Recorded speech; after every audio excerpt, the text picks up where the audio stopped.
Now it is my pleasure to introduce you to our first presenter today, Dr. Paul Fishman. So Dr. Fishman's a clinical professor of neurology at the University of Maryland School of Medicine. His clinical and research interests include novel therapeutics for Parkinson's, Alzheimer's, and related neurodegenerative diseases. And he's authored more than 100 publications, at least at this version of the bio. We'll see if Dr. Fishman, what the latest count is. He earned his doctorate in neurobiology from Yale and his medical degree from Hopkins, and also received training in neurology and cell biology at Columbia Presbyterian. So, welcome, Dr. Fishman. Thank you so much for being here today. Well, thank you, Andrea, for inviting me. Looking forward to sharing some things with all the folks involved. Wonderful. Okay, well, um, why don't the screen share and the PowerPoint worked perfectly before we started. Hopefully we didn't jinx ourselves, but yeah, if you bring up your slides and take it away, we're ready to learn. Okay.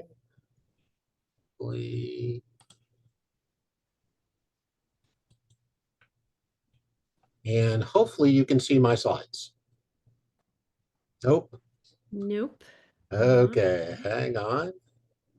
Gonna do that.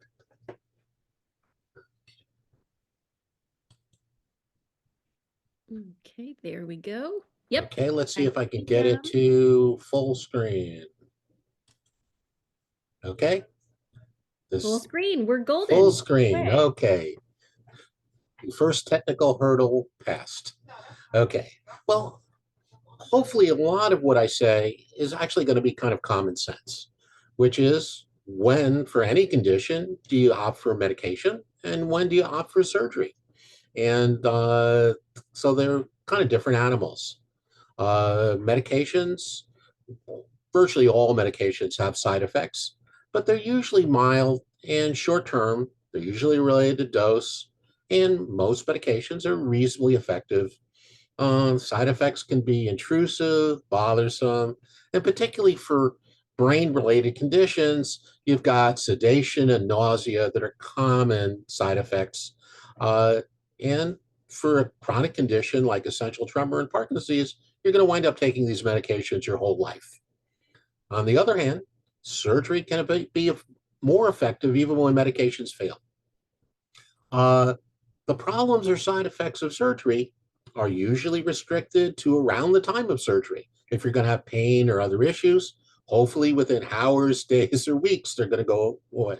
But the major reason that medications are almost always tried first, particularly for a quality of life condition, is that there's a greater risk of severe and long lasting side effects with surgery. And that's particularly true when surgery is involving the brain.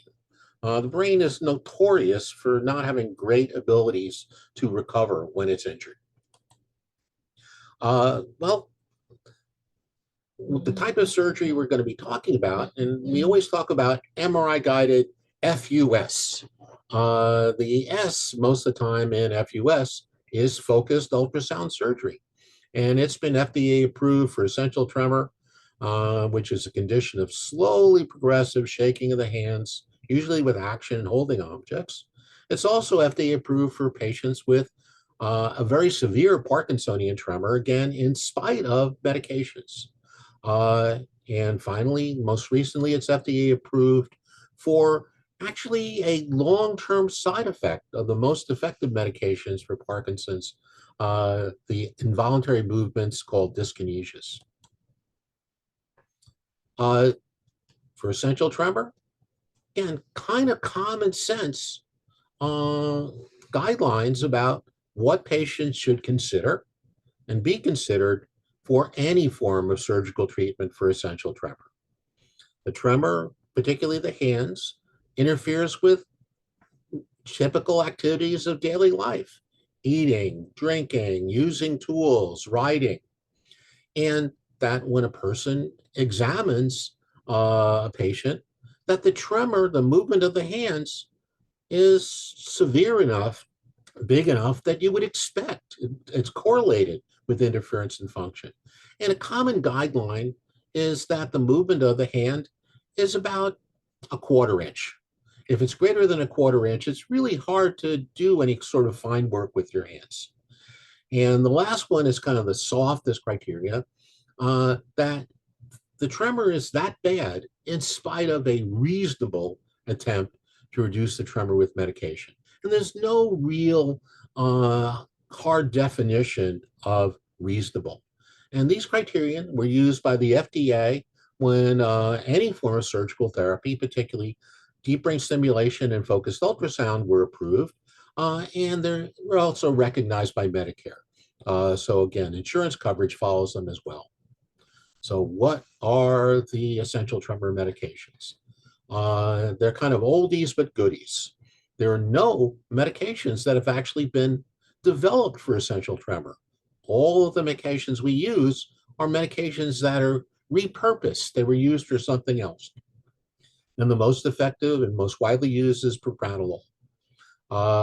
It's well known to lower blood pressure. It's FDA approved for everything from migraine headache to heart-related chest pain. But because it lowers blood pressure, it can cause lightheadedness. If that keeps on, it can cause fainting. It can worsen asthma and also worsen depression. So there have been several medications in the same family that are more selective in that same family and don't cause these problems, but they tend to be less effective than propranolol. Primidone. Primidone is an old anti-seizure medication. It's hardly ever used for seizures. Greater than 90% of the prescriptions for essential tremor. The only time primidone's used for seizures these days is in the veterinary world, but not in humans. It can be used alone, and it can give an added effect along with propranolol. But it's got a fair number of side effects. It causes sedation. It can interfere with thinking. It can interfere with imbalance. And a lot of these old medications don't mix well with new medications like the new anticoagulants. And it takes a lot of dose adjustments. Topiramate, again, developed as an anti-seizure medication, widely used for migraine. It can interfere with memory, and it does raise the risk of kidney stones.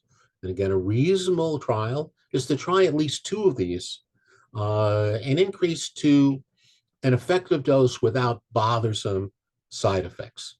The sad reality for most of these medications is that their effectiveness is related to dose, but their side effects are also related to dose.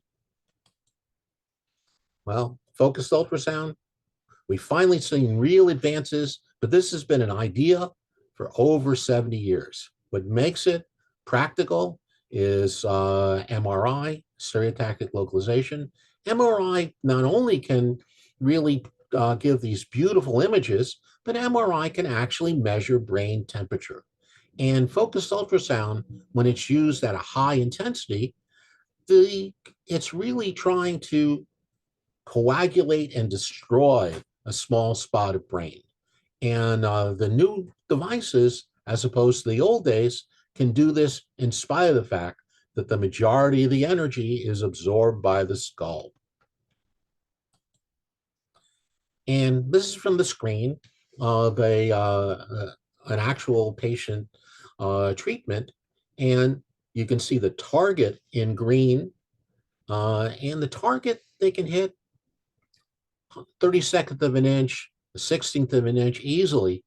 And it monitors how much the brain heats up, where if 37 degrees centigrade is normal temperature, body temperature, by the time you heat a piece of brain to 47, you're going to see a temporary effect, and you might even see some side effects. And that helps the operator decide that they're in the right location. And you've got a bit of wiggle room because it really takes getting brain temperature up to another 10 degrees of 57 before you really get a permanent effect.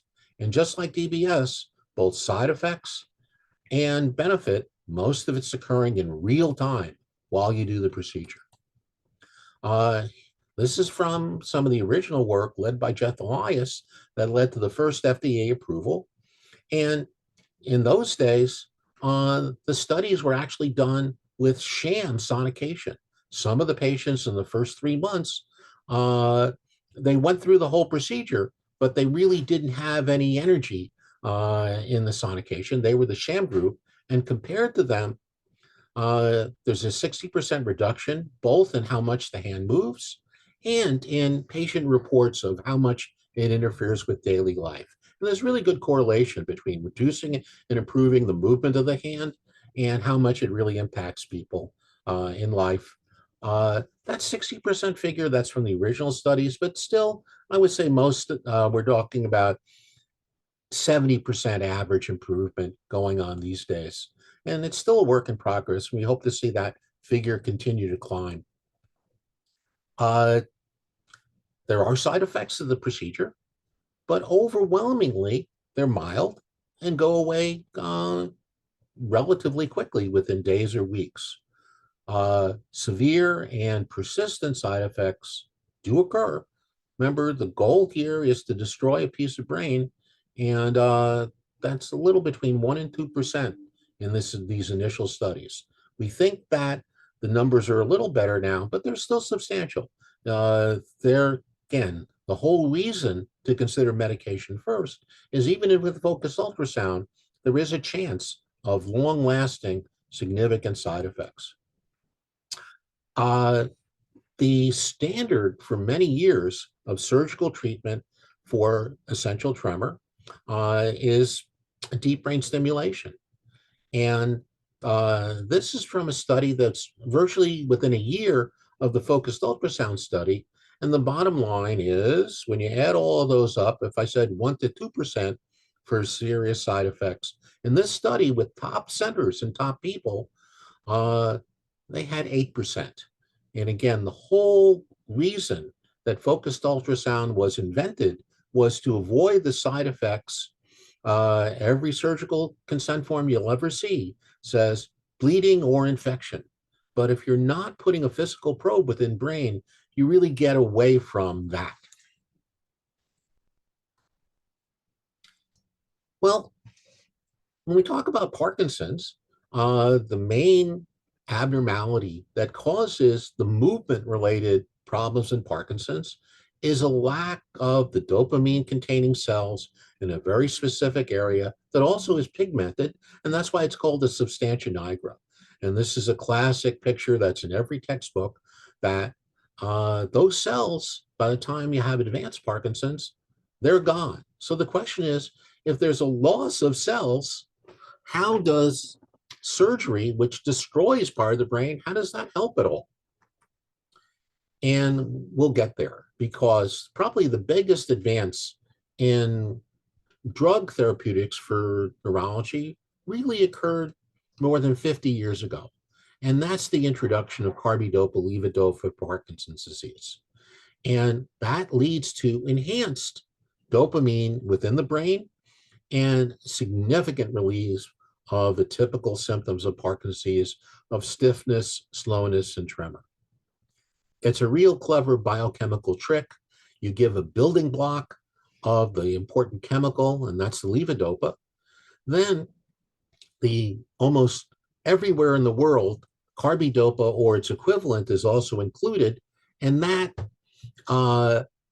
protects levodopa outside the brain. The carbidopa doesn't get into the brain and allows the levodopa to do its job in the brain without side effects that are caused outside of the brain, like dropping blood pressure or nausea. But we know this medication really well. It's a short-lived medication. It only lasts in the bloodstream about 30 minutes. And after years go by, it starts acting like a short-lived medication. It can also, people become hypersensitive to it. And it can cause involuntary movements that sometimes are severe enough that they can interfere with normal movements. Sometimes it's not particularly great at taking away tremor. And at higher doses, it can have severe psychiatric side effects. People can see things aren't there or believe things that can be frightening and untrue. And this is a classic slide that every teaching medical school or medical student sees about the role of levodopa through the years of Parkinson's disease, which is a lifelong disease.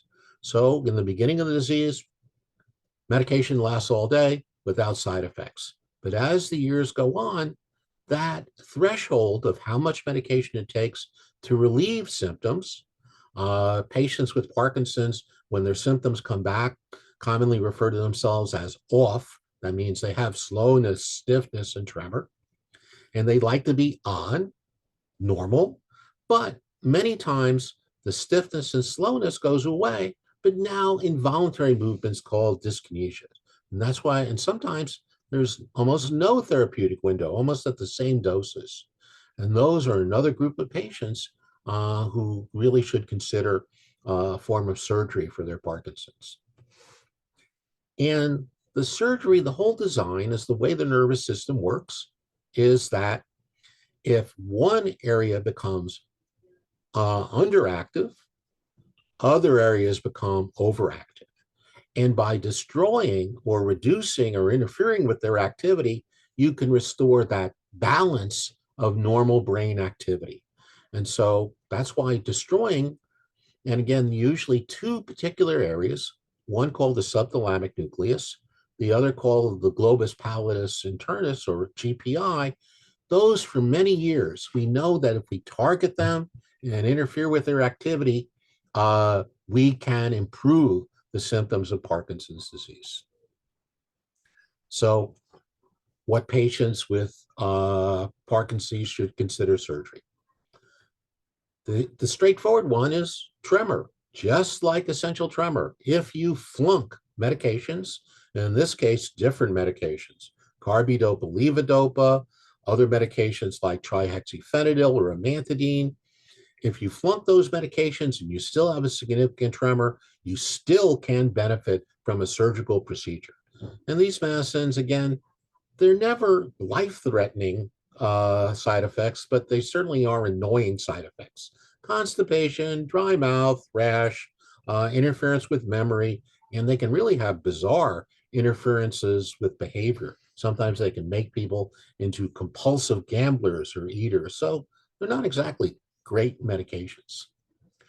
The other group, so in spite of working with your doctor, trying to manage your medications, and you still would view yourself as off at least a quarter of your waking day, and that when you're off, your symptoms are bad enough to interfere with at least some of your activities of daily life, or you've got these involuntary movements that are, again, quarter of your waking day or interfere with some of the activities. Those are people who should be considered and should consider having a surgical procedure. And the oldest one is deep brain stimulation.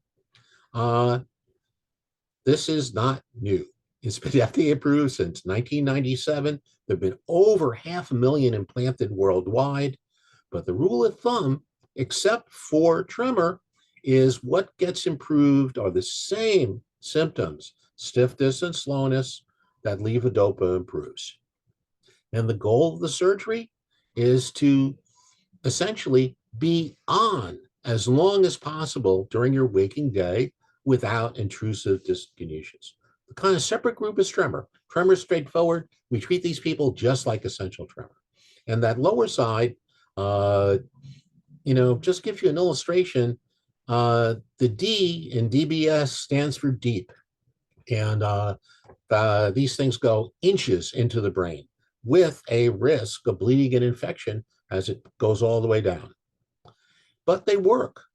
So if patients have fluctuating symptoms, DBS can add an extra 5 hours of on time during a day.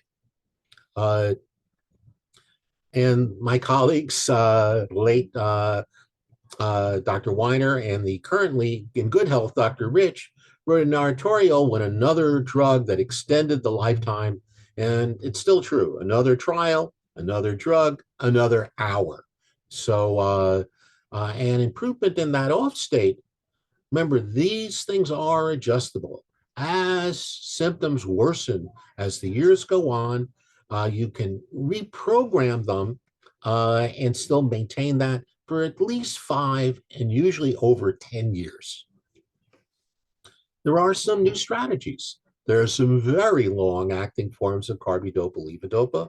A brand new one just came on the market. A lot of times, patients can use forms of levodopa to rescue if all of a sudden they're off, and instead of waiting for an oral medication to turn them on, uh, they can inhale levodopa. And now there are whole groups of wearable pumps. The pump can either go into your gut or under your skin, and those probably give you, instead of 1 hour, they'll probably give you 2 hours. But still, the gold standard of improving dose fluctuations and dyskinesias is DBS. But as we saw before, there's still that risk of bleeding and infection. And of course, it's technology, and technology can break. So focused ultrasound now comes along, and it doesn't require a physical probe, but it is making a brain lesion. So all of the early studies only did it on one side. And so the FDA approval for patients with dose fluctuation targets that brain area, the GPI, but only on one side. It was a pretty big study. That's about, for surgical studies, that's as big as they get, 94. And these were patients very much like the ones who would have DBS. And I'll let Dr. Kaplitt go in more detail, but it worked. If we had an arbitrary decision that patient had to improve by so many points to be a responder, you were much more likely to be a responder than if you had the sham procedure. And most of those people, the length of the study was a year after treatment. Most of those people maintained their gains after a year. And there were no serious procedure-related effects. There were some bad things that happened. You lay on a table for a long period of time. One person got a pulmonary embolus. One person did get weakness on one side. Two people got some balance problems. One had slurring of speech. But compared to DBS, there were far fewer serious effects. So this will give you an idea of the pros and cons of them.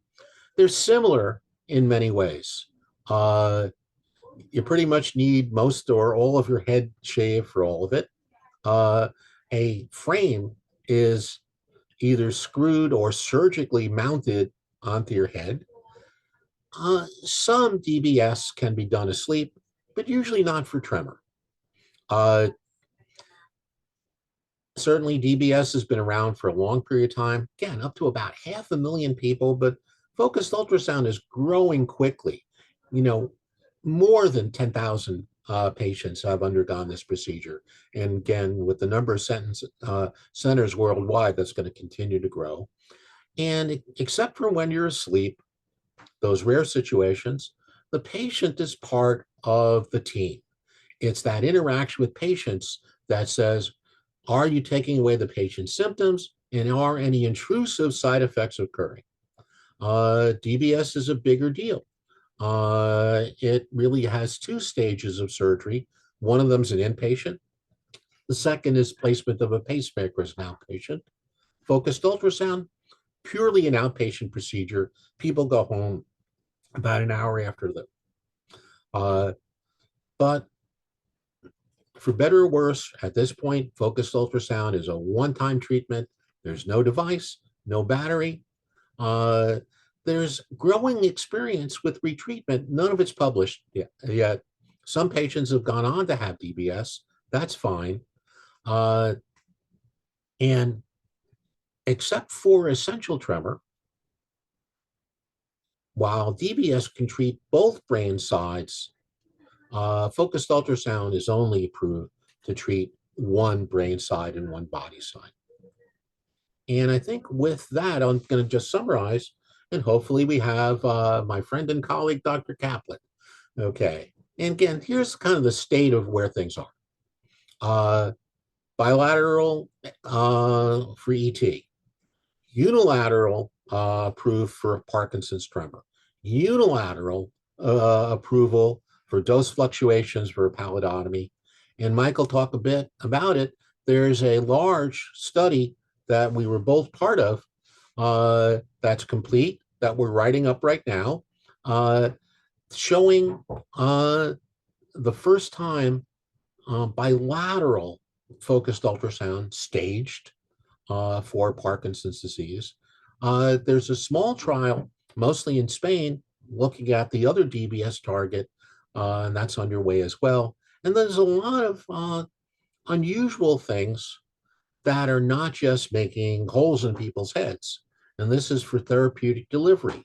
And maybe we'll have some time to talk about that toward the end. And I think with that, I'm close to being on time, and I'll turn things over to you again. You got a real treat here with one of the best scientific neurosurgeons that I probably ever known. So let Mike take it away. Thank you, Paul. I'm going to share my screen now. I think this is the first time I've seen you without your beard. It's been a while. Okay. I know, that's how long, because we're doing so many Zooms and emails and things. Okay, well, look, it's a real pleasure to be joining everyone today. I'm Mike Kaplitt, as Paul said. I'm the Executive Vice Chair and Professor of Neurosurgery at Weill Cornell Medicine and New York Presbyterian Hospital here in New York on the Upper East Side. And I developed and run the functional neurosurgery program here at Cornell. And as he said, I also have a PhD from Rockefeller University and do a lot of research both in my laboratory to help develop new therapies and obviously clinical trials. And Paul mentioned several that he and I have been fortunate enough to be involved in together. And it's been a real pleasure working with him for so long and to continue working on so many things.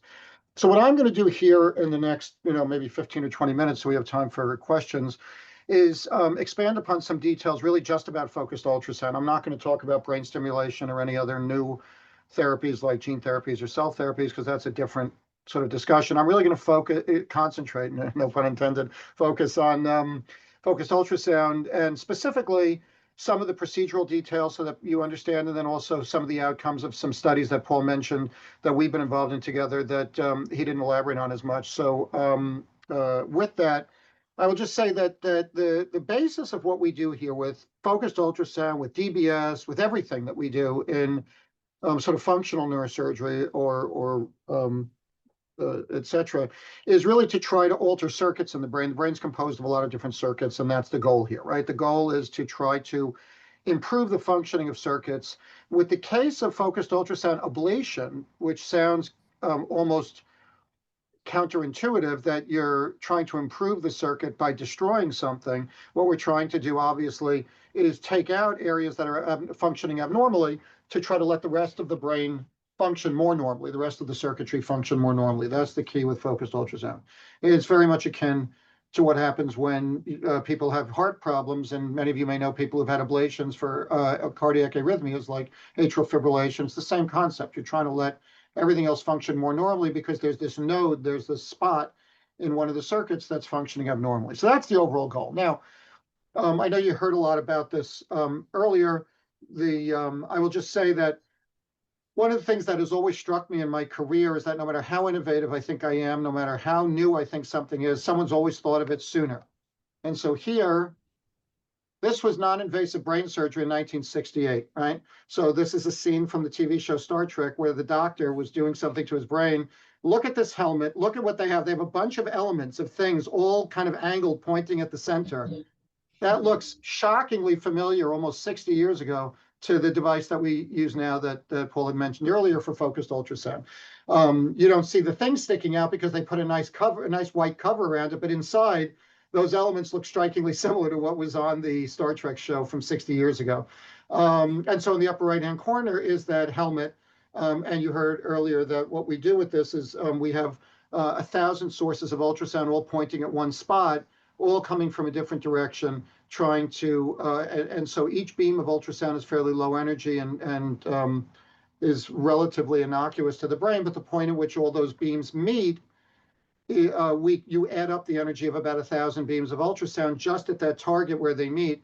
to heat up and destroy or ablate these abnormal spots. And it's very similar when we were children to when we would take a magnifying glass on a sunny day and point it at a leaf or a piece of paper to try to burn a hole. You were concentrating or focusing all those beams of sunlight on that spot.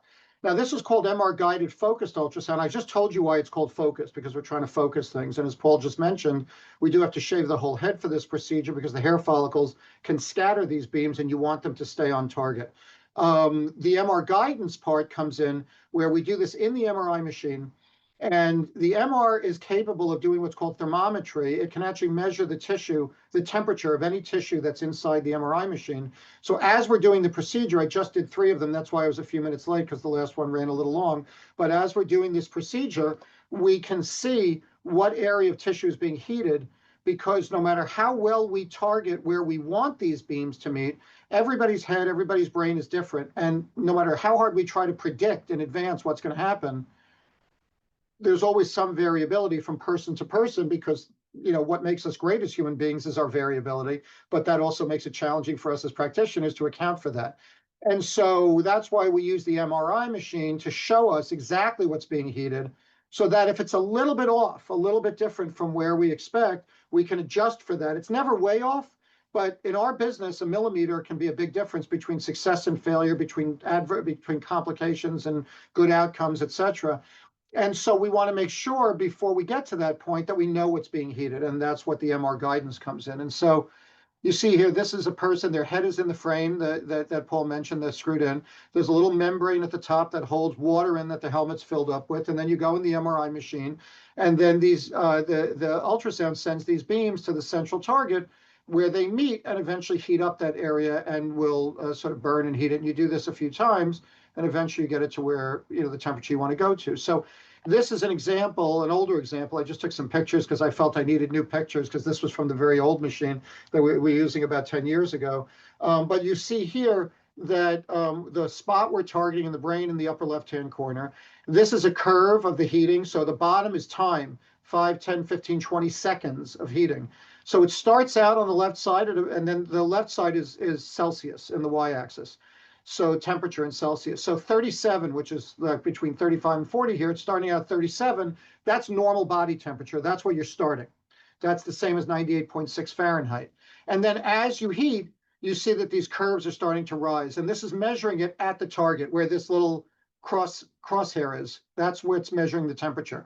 So it's telling you as it's going. And then at the end, this lower right gives you a heat map. In red, you can see here that this is the whole area that heated up to whatever temperature we chose. So in this case, if I said what area heated to about 47 degrees, this will show you this whole area of tissue heated up to 47 degrees, right?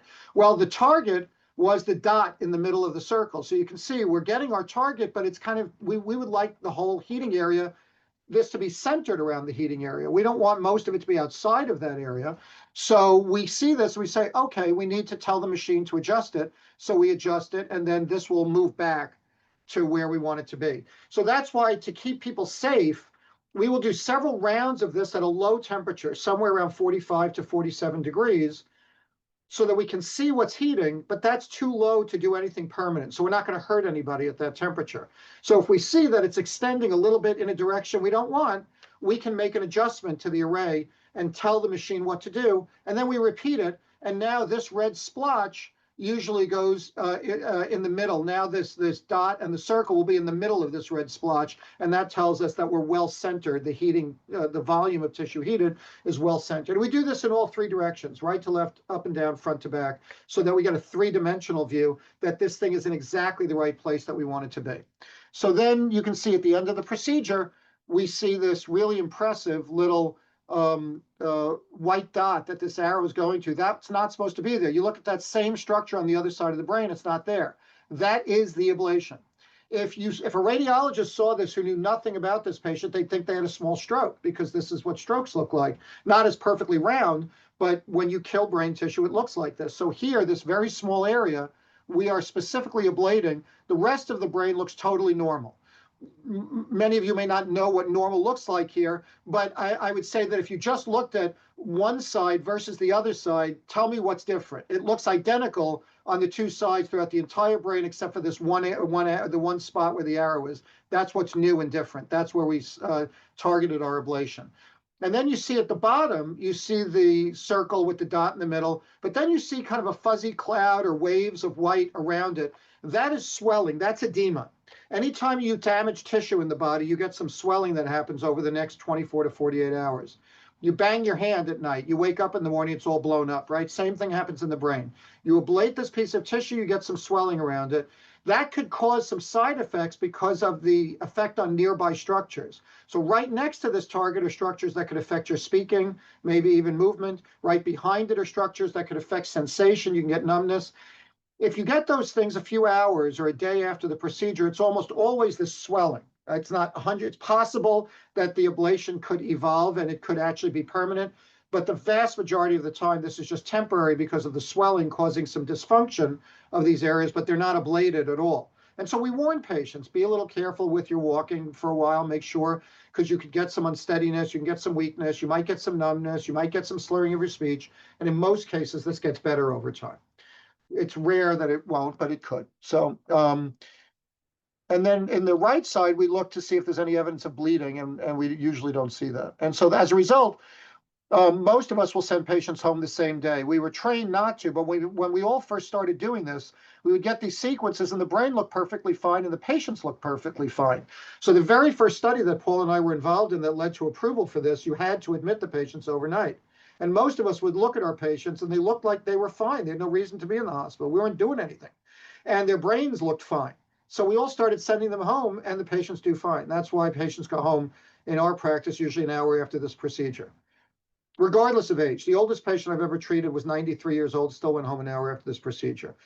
A few weeks ago, I treated somebody who was 90 and someone who was 80, and that 80-year-old lived up in Ithaca, New York, which is where our parent campus is for Cornell. Our medical school's in Manhattan, but the parent campus is in Ithaca. For those of you who haven't been reading the front page of the New York Times lately, Cornell is up in Ithaca. And so we have a bus that runs 3 times a day between the front door of our medical school and the college campus. And this person had his procedure at 2:30 in the afternoon, and he got on the bus to go home at 5:30, and he was 80 years old with no tremor. So that's the usual result from this.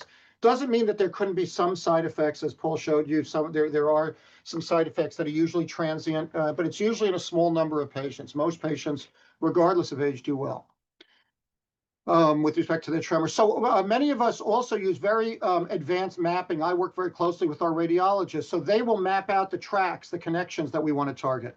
So you see here in green is the connection that we want to hit. That's what's abnormally, that's what's functioning abnormally in tremor, both essential tremor and Parkinsonian tremor. In red is the structure I told you we don't want to hit that could affect your speaking or your movement, right? And in yellow is a structure that can affect sensation and cause numbness if we get into it right behind there. So you see here that on the right side of your screen, you see all 3 tracks, red, yellow, and green. On the left side, you only see the yellow, the red and the yellow. We left that alone, and this nice circle with a dot in the middle showing that we took it out. And you cannot track the green track, it's gone. So this is an example of a paper we published years ago, patient trying to draw a spiral, trying to draw a straight line. You see the green, yellow, and red tracks on both sides. That's before. And then after, as soon as we hit it, this is while the patient's on the table, you know, the green is gone. You see the red and the yellow, and the tremor is largely gone. So this is an example of a video of a patient of us doing this. So this is the patient upside down trying to draw a spiral. So he's trying to draw a spiral, and that's what he's doing. And then he's trying to draw a straight line. In the interest of time, I'll stop this. And then, and you can see this is what he was doing. He was just stabbing at the paper. And then we hit the right spot, and pretty much immediately you can see, and this is upside down, right? Any of us would have trouble upside down with your head bolted in and etc. And so, and then here you can see a beautiful spiral. So now Paul mentioned retreatment. We actually did publish one of our cases. It was the first case that was published of retreatment many years ago. We've done, I think, 6 retreatments, or 7 now. Most have been from our practice Some have been from other people's practice. The question is, why does it come back? In our experience, it's about 10% of our patients. The reason it comes back, in most cases, not all, but in most, is because we thought we did enough at the end of the procedure, but we didn't. So there's nothing on this MRI that tells you when to stop, when it's enough, right? So if you were God and you knew exactly where 100% was that you needed to ablate, right? That would be fine. But you could ablate 80% of what you need to ablate. And the swelling that happens around the other 20%, just like it can cause dysfunction of areas that you don't want to hit, that swelling can also cause dysfunction of areas that you do want to hit and could make them not work. And that could actually help with your therapy, right? So if you destroy 80%, and the other 20% is just temporarily, let's say, stunned, for want of a better word. It's just temporarily dysfunctional because of the ring of swelling around it. You may think you're done. You have a good-looking ablation. The tremor's gone. The patient's fine. No side effects, right? So if you're in that situation, if you do another round of ablation, and now the patient has some speech problems or some numbness, you say, oh, why did I do that? They were perfect. On the other hand, if you don't do another round, and then they call you up a month later and they say the tremors come back after it was perfect, you say, why didn't I do another round? So I always say that my view of my job is I don't get paid to be a chicken. I don't get paid to be a cowboy. Somewhere in between is the right answer, right? You don't want to do too much and go crazy on people, because I could make sure it never comes back in anybody, but we'd have a lot more side effects. On the other hand, you can't be so afraid that it's going to come back that you do crazy things to people and you hurt a lot of people. And I think most of us at places like Paul and his colleague Howard Eisenberg, who's my counterpart there, and at our place and many other places around the country that have experience and are doing this well, I think have found that balance well, so that most people have an 80 to 90% long-term stable success rate with a small number of recurrences, and very low, single-digit percentage long-term complication issues. And I think we balance those needs correctly. But if it does come back, as Paul said, we can retreat. So this is a patient, I think he was 83 years old. This was him trying to draw a spiral. We got a good ablation, and look how great his spiral is, right? So he was happy. About a month later, his tremor started to come back, and by 3 months, it was really bad, right? This is the ablation, and you can see that green that I told you, we're seeing a little bit of it come back. That's not because his brain regrew. I would win the Nobel Prize if that happened. It's because that area was just temporarily dysfunctional, and then as it recovered, we see the green again. So we go back, we target it. This is him trying to draw the spiral. Remember, this was him after the procedure, and now this is his recurrence. It's almost as bad as it was before. So we target that area, we hit it again, and now you see how good his tremor was, and that stayed good for years. So we can redo it. Every time I've retreated somebody, we've been successful every single time. I'm not saying that will always happen forever, but it's been very satisfying. So that is a real option. It's a minority of people, but we don't want to, we don't want to have to do it again. The other thing, study that Paul and I were involved in that we published last year, was the ability to do both sides of the brain. So a lot of tremor patients have head and neck tremor, and you usually need both sides done to control that. A lot of patients have tremors on both sides of the body, and it's hard, even if you get their dominant hand so they can eat and drink well, the other hand has a hard time holding a cell phone when you're texting, has a hard time holding something with two hands, etc. So a lot of people have been asking to get both sides done. But because there's a concern about the higher risk in the old days of invasive ablation, when we would go in with a probe and burn these areas, there was a higher risk of complications. We needed to study and make sure this was safe. Our expectation and our hope was that because we could actually see what we're doing in the MRI table. In the old days, you wouldn't see what you were doing. You just go with a probe, you burn it a certain amount till the patient's tremor is better, and you hope there's no side effects. But you wouldn't see what you were burning. Now, we actually see it in the MRI, so we thought we had better control, but we had to prove it. So we took a series of patients at multiple centers that had a good result from their first side, and we did their second side. So again, you see the red, yellow, and green. Then we did this ablation. You see the nice white takes out the red, yellow, and green. Now the green is gone on the right side of your screen, but it's still there on the other side. And this one was 3 years later, the patient. That'd be at least 9 months later, but we had patients who'd been waiting for years for this study, so they all wanted to be in this. So this patient was 3 years later. Now you see we've ablated the other side, and now the green is gone from both sides, and the patient did well. This is just one example. So you see here that this is the rating scores, and they did very well. They had about a 60 to 80% improvement in their tremor, depending on which scale you're looking at, on the second side. So this is the second side, how much improvement they had. What was really interesting is if you look at this score at the bottom, this CRSTC, that's their quality of life. we know that when we treat somebody's dominant hand that they read and that they eat with and write with and drink with, that their quality of life is much better. But you can see how much better still their quality of life was. This is baseline is before their second side was treated, which in almost every case was their non-dominant side, their less important side. But it gives you an idea of still how their life was being affected by the less important side, because they still had a dramatic further improvement in their quality of life from having the second side treated. And that stayed out to at least a year, and we're following people longer. As Paul mentioned, head and neck tremors can get better from this. This is the percentage. We had about 20% of our patients who had demonstrable head and neck or voice tremors, and we saw an average improvement of about 70% in about 70% of patients with either head or voice tremor after treating the second side. So that's something that is now an option, but it does have to wait, because we don't want to do this ablation on both sides at the same time, because we want to make sure that people are not having any long-term side effects from one side, that they're having a good stable response and they haven't had a recurrence. Because if any of that happens, then if you go to treat the other side, they may not be satisfied if they had a recurrence. If you treat the other side and they had some side effect that didn't resolve, a little side effect on one side, maybe a tiny bit of slurring of your speech or something like that, that's not that noticeable to anybody, and then you do the second side and you get that same small thing, that could add up to a much bigger problem for somebody. So we want to make sure that people are doing well, whether it's 9 months or 6 months. The FDA requires 9 months because that's the way the study was done. There's nothing magic about it. It's just the way the study was designed, but that's why we wait. And yes, you do have to shave your head again right after your hair grew back. I apologize.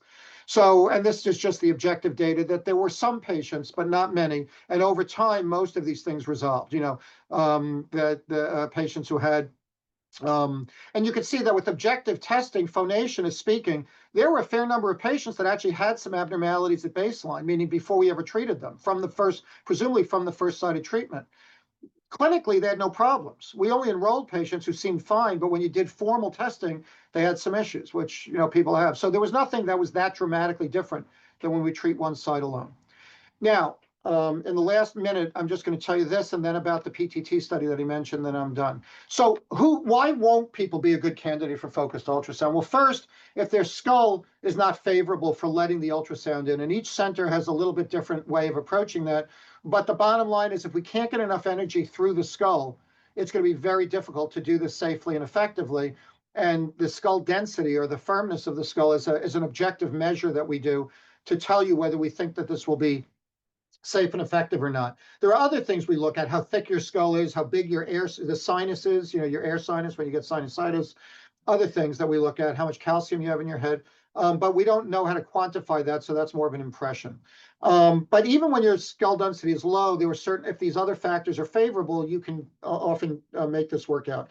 If you're excessively, the last patient I just treated was claustrophobic. That's why it took a few more minutes, because I was just giving her a little more time. So claustrophobia alone, in my opinion, is not a showstopper. I've treated a lot of claustrophobics. Like I said, I just did one a half an hour ago. Takes a little longer because I just let them sit outside the MRI machine. We take out the tail, we give them a few extra minutes, and we go in. This procedure takes about an hour and a half, but you're not in the MRI machine for an hour and a half. You're sliding in and out a lot. You're really only in the MRI machine for maybe 5 or 10 minutes at a given clip, and then we slide you out because we have to make adjustments, we have to test you, we have to talk to you. So you're not in there. It just takes time to do all these steps, but you're not in the machine for more than a few minutes at any given time in the machine. So we can get that through. If you have implants, particularly older ones that are no longer MRI compatible, then that we can't do. This has to be done in the MRI machine. You have to lie flat on the table for an hour and a half or 2 hours. If you have such bad back or neck pain that you can't do that, then that's a bit of an issue. And then other things, that are obvious, if you don't want to shave your head, or if you have really bad neurologic problems like bad balance or walking problems that could be made worse by this. But again, even if you have some walking or some balance problems, that's not an absolute exclusion. We just talk it out. Now, Paul already mentioned the so-called pallidotomy study, which was the globus pallidus thing. That's the picture you see here, where in a blinded fashion compared to sham surgery patients, we did see improvement. Now we just completed the study of what he calls the pallidothalamic tractotomy, or PTT. And that's another way of getting that same connection, but it's much more efficient. And we did one side. This was from a pilot study in Europe where they saw a reduction not just in the tremor, but the overall Parkinson's rating scales. And it seemed to be a little bit more dramatic. It was about a 50% improvement, whereas with the pallidotomy study, it was a little under 30%, I believe. So this may be a little more effective, probably because technically it's a little bit more reliable and easier to do. But we also were able to do both sides. So you see here a little white ablation where my arrow is, kind of just off this white circle. We did that on one side, we did that on the other side. Again, this was separated by 6 months. This is being reviewed by the FDA now. I cannot discuss the results of the study because it's under FDA review, but I will tell you nobody submits for FDA review if they don't think the results are encouraging. So we're just waiting to see if the FDA agrees with that, and then we'll present the results to the whole world. And then hopefully if the FDA agrees and approves it, this could be something available to patients to treat more than just tremor if you have Parkinson's, freezing, stiffness, dyskinesia, complications of medicine. Hopefully this will be available in the next year or so. With that, I think I will stop and we can both take questions. Thank you very much. Thank you. I'm going to go fast to get these Oh, in. sure. Okay. First question, if a person with Parkinson's has DBS and it's no longer working well, can they then try focused ultrasound, or will that window have closed too? I'll say from my perspective, it depends what you're talking about. So the answer is yes, you can do it, but it's very situation specific. If the DBS isn't helping anymore, if you have Parkinson's, let's say, and the disease has worsened, which Parkinson's can, it depends on what has worsened. If your symptoms are worsening in a way that they're symptoms that we don't expect to respond to these things, speech problems, balance problems, memory problems, then ultrasound is not going to make that any better. But if you had, let's say, a tremor that was responsive to deep brain stimulation, but then got worse and the DBS is no longer helping, it could be that you need to go nearby. In the old days, we might put another electrode next to it and take out the old electrode. But if someone wanted, we could now take out the old electrode and do a focused ultrasound next to that spot. I just read a case report that someone did where that I reviewed, which looked great, where if you have DBS in one area of the brain, you can actually do ultrasound with the DBS in place, with a VP shunt when people have hydrocephalus in place. It's challenging and it may fail. But if you block out the hardware, if you tell the machine, don't send any ultrasound through the electrode, through the wire, through the catheter, you wind up losing efficiency, but you might have enough efficiency if you want to hit another target. So if somebody already has things in their head, it's not an absolute exclusion, but it's a very case-by-case thing. Anything to add to that, Dr. Fishman? No, again, I think the biggest issue, of course, is safety to do it in place. So again, except for that one experience, but when people talk about this arbitrary time window, it's not an arbitrary time window. There are certain symptoms that surgery helps and other symptoms that surgery doesn't help. And the issue is that usually in the second decade of Parkinson's, the dominant symptoms become problems in thinking and problems in balance. These are things that the surgery, if anything, may worsen rather than improve. Right. And that goes into the next question. So is this procedure effective for people with Parkinson's with no tremor? Certainly. And particularly, so again, this procedure, particularly the one that's been the pallidotomy that's already been FDA approved, people didn't have to have tremor. If they had bradykinesia and rigidity, if it was levodopa responsive, it very likely would also be responsive to either deep brain stimulation or focused ultrasound. And the same is true, I can't get into details, but the same would be true for this new procedure that's under FDA review, that if it's approved might give a bilateral option, same thing, because it's the same pathway.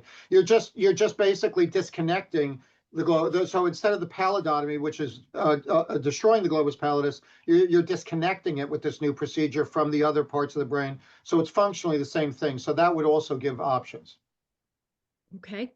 And what about for freezing of gait, if that is the most bothersome symptom of Parkinson's? There are two aspects to freezing of gait. If freezing of gait occurs only when people are off, and when they're on their levodopa, they don't have freezing, that clearly will respond and will improve. Freezing of gait that occurs even during levodopa is much more problematic, but sometimes does improve. The whole strategy, not so much with focused ultrasound, there's very little experience there, because remember, it usually involves both brain sides, but in DBS, different programming strategies have been useful in treating freezing of gait. Okay. And here's a question. My Parkinson Center of Excellence just started offering focused ultrasound. Would that concern you? Should I go to a center that has more years of experience? Well, I think everybody should come to me, but that's a separate issue. But I think it depends. Let's face it, we all have to start somewhere. I think if the center has very good experience with brain stimulation, if they really understand these diseases and have had years of experience doing this, most new centers work with us. We have people come who just bought one of these machines and wants to do it, and they come watch our procedures and they talk to us, et cetera. There's no question, like with anything, that experience makes a difference. And unlike deep brain stimulation, if this is done wrong, it's not as easy to fix, right? If somebody has a DBS put in place that that's not working well for them or that's causing side effects, and they come to me, I can take it out. And unless they've had a stroke or something, I can put a new place. This you can't. So there is an element of experience here that I do think may be a little bit more important than with DBS, although it's always important. But having said that, most centers are taking this very seriously and making sure that they've learned properly and that they have good guidance before they do it. Okay. And our last question, does focused ultrasound help to make PD medication more effective by reducing the blood-brain barrier? I guess I'll take that. The answer is no. Most Parkinson's medications are small molecules and they cross the blood-brain barrier. The real growth in this field are things like growth factors, gene therapy, really big molecules, antibodies that don't cross the blood-brain barrier. Those things require a procedure like focused ultrasound on an experimental basis. The other thing that is used for small molecules are things that are really toxic, which are chemotherapy. And that's the other field outside of movement disorders where there's a great deal of research and hopefully the idea of kind of opening up the blood-brain barrier in the areas around the tumor where there's these little fingerlets of tumor so that you can get, and remember, chemotherapeutic drugs are designed to be really toxic. So you want to maximize the amount that gets into brain compared to the amount that's in your body. And those are the molecules more than the dopamine ones. The dopamine molecules, for better or worse, get into brain really well. And a lot of their side effects are because they're in brain, like making people nuts.